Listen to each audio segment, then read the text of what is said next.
Hi Mohanlal മലയാളത്തിന്റെ ഏറ്റവും വലിയ താരം. ദൃശ്യം 3 ഇറങ്ങുന്നതിന് മുൻപ് പല ആൾക്കാരും പറയുന്ന ഒരു കാര്യമായിരുന്നു ഈ സിനിമ പൊളിയും പൊട്ടും എന്നുള്ളൊരു കാര്യം. പക്ഷെ സിനിമയെ കുറിച്ച് അറിയാവുന്ന മിക്ക ആൾക്കാരും പറഞ്ഞൊരു കാര്യമുണ്ട്. ഈ സിനിമയ്ക്ക് ആവറേജിന് മുകളിലുള്ള ഒരു റിപ്പോർട്ട് കിട്ടിയാൽ മാത്രം മതി സിനിമ 200 കോടിക്ക് മുകളിലുള്ള കളക്ഷൻ നേടിയെടുക്കും എന്ന്. ദൃശ്യം 3 തിയേറ്ററുകളിലെത്തി സിനിമയ്ക്ക് ആവറേജിന് മുകളിലുള്ള അഭിപ്രായമാണ് നേടിയെടുക്കാൻ സാധിച്ചത്. ഒരുപാട് ആൾക്കാർക്ക് സിനിമ ഗംഭീരമായി എന്ന് തോന്നി, പല ആൾക്കാർക്കും സിനിമ ഇഷ്ടമായില്ല, പല ആൾക്കാർ ആവറേജ് എന്ന് പറഞ്ഞു. പക്ഷെ സിനിമയുടെ കളക്ഷൻ അത് പ്രതീക്ഷിച്ചതിനും മുകളിലേക്കാണ് പോയിക്കൊണ്ടിരിക്കുന്നത്. 2026 എന്ന ഈ വർഷം ഏറ്റവും കൂടുതൽ കളക്ഷൻ നേടിയെടുത്ത സിനിമ അത് എല്ലാവർക്കും അറിയാം, വാഴ 2 എന്ന സിനിമയാണ്. സിനിമയ്ക്ക് ഗംഭീര റിപ്പോർട്ടാണ് വന്നത്.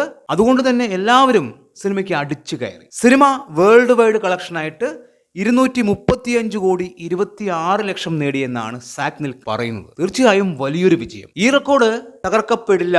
2026 ഏറ്റവും വലിയ പണം വാരിപ്പടം അത് വാഴ 2 ആയിരിക്കും എന്നുള്ളതായിരുന്നു എല്ലാവരും വിചാരിച്ച് വെച്ചിരുന്നത്. പക്ഷേ ദൃശ്യം 3 മിക്സഡ് റെസ്പോൺസ് വെച്ച് വാഴ 2 വെറും 19 ദിവസം കൊണ്ട് മറികടന്നു എന്നുള്ളതാണ് ഇപ്പോൾ സാക്നിൽ പുറത്തുവിടുന്നത്. ഇതുവരെയുള്ള ദൃശ്യം 3യുടെ കളക്ഷൻ 235 കോടി 55 ലക്ഷം രൂപയാണ്. അതായത് വാഴ 2നേക്കാളും 29 ലക്ഷം കൂടുതൽ. ഇപ്പോഴും സിനിമ തിയേറ്ററുകളിൽ ഓടിക്കൊണ്ടിരിക്കുന്നു. അതെ, വാഴ 2ന്റെ കളക്ഷൻ റെക്കോർഡ് ദൃശ്യം 3 19 ദിവസം കൊണ്ട് മറികടന്നിരിക്കുന്നു എന്നുള്ളത് തന്നെയാണ്. വാഴ 2നെ മാത്രമല്ല, തുടരും എന്ന മോഹൻലാൽ ചിത്രത്തെയും ദൃശ്യം 3 മറികടന്നു. തുടരും നേടിയ കളക്ഷൻ 235 കോടി 38 ലക്ഷം രൂപ.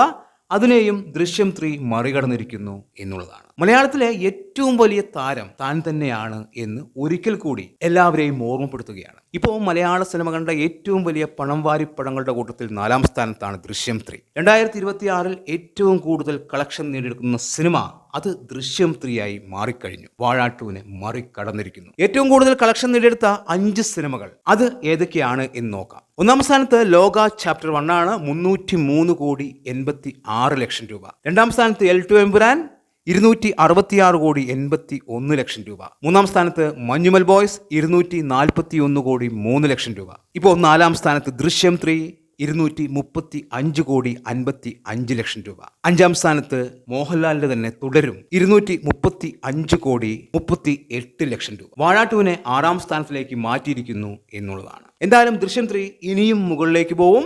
സിനിമയുടെ കളക്ഷൻ ഇപ്പോഴും മികച്ച രീതിയിൽ വരുന്നുണ്ട്. കാത്തിരിക്കാം ഫൈനൽ കളക്ഷൻ എന്താവും എന്നറിയാനായിട്ട്. വാഴ 2നെ തീർക്കാൻ പറ്റില്ല എന്ന് പറഞ്ഞ് കരഞ്ഞു നടന്ന ഒരു കൂട്ടരുണ്ട്. ആ കൂട്ടര് വാഴ 2 ഫാൻസ് അല്ല, വേറെ ആരുടെയോ ഫാൻസ് ആണ്. അവരോടാണ് ഇത് പറയുന്നത്. വാഴ 2 തീർന്നിരിക്കുന്നു ദൃശ്യം 3ക്ക് മുന്നിൽ. എന്താണ് നിങ്ങളുടെ അഭിപ്രായം എന്ന് കമന്റ് ബോക്സിൽ കമന്റ് ചെയ്യുക. വീഡിയോ ഇഷ്ടമായാൽ ചാനൽ സബ്സ്ക്രൈബ് ചെയ്യുക. പുതിയൊരു വീഡിയോയുമായി കാണുന്നതിന് ബൈ ബൈ.